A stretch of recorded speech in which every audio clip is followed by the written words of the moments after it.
and so this really makes me wonder about, these are some of my big questions of the privileging of visitor voice makes me wonder how this impacts the interpretation of our objects. So when we're creating these participatory visitor experiences, either online or on site, how does that change how we think of museums as the spectacle or as this monolithic institution? Whose voice is valid? I think those are all kind of some interesting questions. Often when I talk to my colleagues about Web 2.0 or user-generated information, I like to think of Tim O'Reilly's simple definition: software that gets better the more people use it. And this definition applies to two things. One, users do something that generates information. They upload content, they rate things, they comment, they buy things, they click and search results. And the system inevitably adapts responsibly to those participatory actions, providing customized experiences based on user behavior.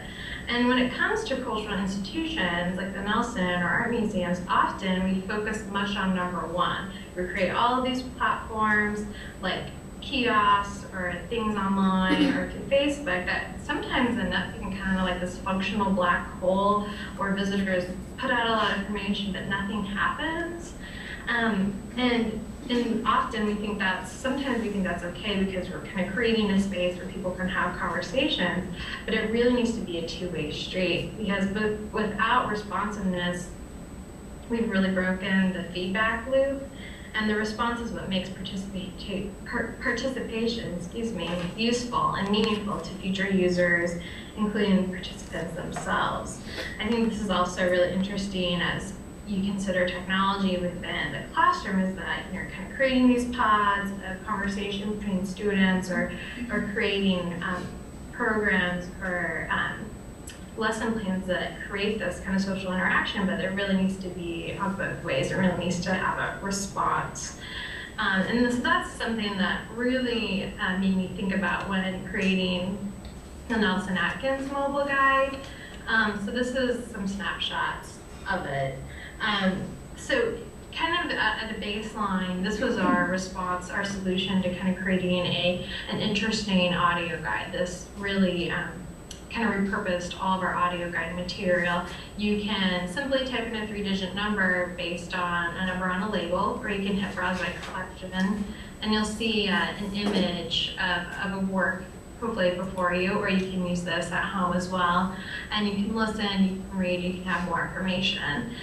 But what's going to happen in the next phase, which will hopefully launch in the next couple of months, is that there's going to be a significant social media feature which would allow for you to share information, and so that so I could say something in response to this object, and that response will actually go to members of our education department, will go to the curator as well, and then what we're going to design is a way in which for education or our curators can actually respond back in real time, and that conversation will be revealed here, so that we kind of create an archive of different types of interpretation, so different layers. So you have the audio, you have kind of maybe a more scholarship voice of a particular work, but then we're going to have a really robust section that includes multiple modes of interpretation. And something else that we're going to add is include a wayfinding or geotagging feature that allows visitors to realize their location not only in relation to the building, but for example, if there's a work of art that represents France or that was made in France, that we will create a feature that will show France. So you can get a kind of a geographical view of, or interpretation of that object. I think it'll be kind of interesting. We'll see if users really like it. And our building's super old. It's like this 1933 huge building with crazy thick walls, so getting GPS to work effectively will be a challenge. But this really shows the mobile guide, in my terms, really kind of exemplifies that we're trying to meet visitors where they're at. And so we're asking visitors the tools that they have and how we can kind of customize those so they have a really interesting experience.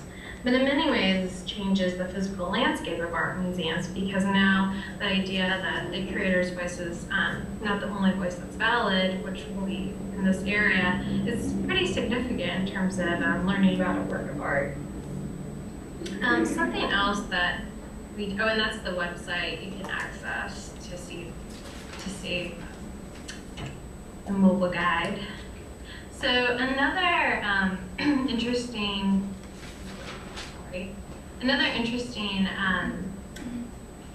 program at our museum is called New Dimensions. And New Dimensions is an innovative program built on the fact that repeat visits to the museum instill deeper and more meaningful learning experiences for students and build obviously a foundation for a greater lifelong enjoyment of the arts. And so over the course of 10 to 20 hours at the museum, middle school and high school students learn to look at and describe and analyze works of art in the museum's collection using technology. And so I just provided a kind of snapshot view of some of the classes that we have. So visual to verbal explorations, you compare and contrast works of art by creating a web page. Moving explorations, you complete a written response to a work of art that becomes a narrated video. And I'll show an example of that in a bit.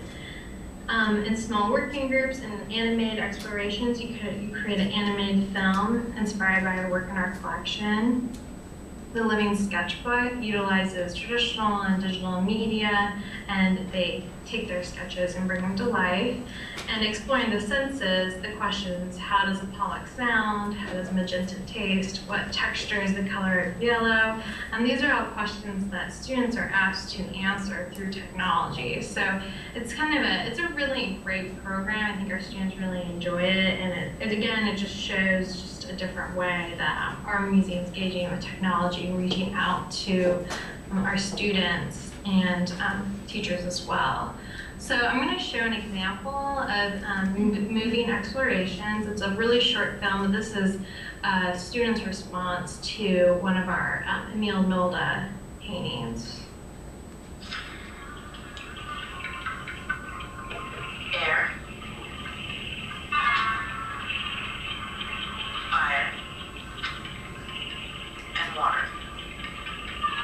The four elements most denotes the kind of man: chaos, order, life, and death.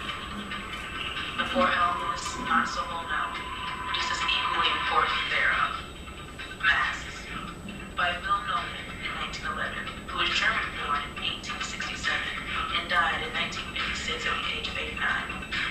His painting, an example of the times and the period, and also future problems to come. Nolan's painting was made at the beginning of World War I, and as he has stated, he was interested in the grotesque expression of power through the elements of force. And I do believe that he has succeeded in this interest. The painting is a depiction of African masks, and although some are carnival masks, the depiction is a very vivid one. Each mask has a very grotesque expression of different feelings, habits, and acts. So I've attempted to classify each mask in the painting as to what each mask expresses. The red mask, the grotesque pleasure of mischief, pain, and death. The pink mask, the grotesque enjoyment of sadism. The yellow and red mask, the grotesque hilarity of trouble. The yellow and black mask, the grotesque torture of anguish and pain. The green mask, the grotesque and elemental force of knowledge and wisdom. Transcending, yes, onto a higher plane of level and being. That is what this painting is doing for me. I believe that the artist is not only trying to depict the feelings of the current age of the time, but also to express the different aspects of thought as such. Nolde has created a painting that shows that if ever any expression has needed to be expressed, that there is plenty more than one way to express it. Okay, so that's just an example of a video one of our students did. So anyways, I just hope you've kind of come away with, in my presentation, just different ways that the Nelson and other art institutions are engaging with technology. I'm interested to hear if you guys have any questions at all, any questions about the New Dimensions program or the mobile guide at all. Yeah, so I'm leaving it up for conversation.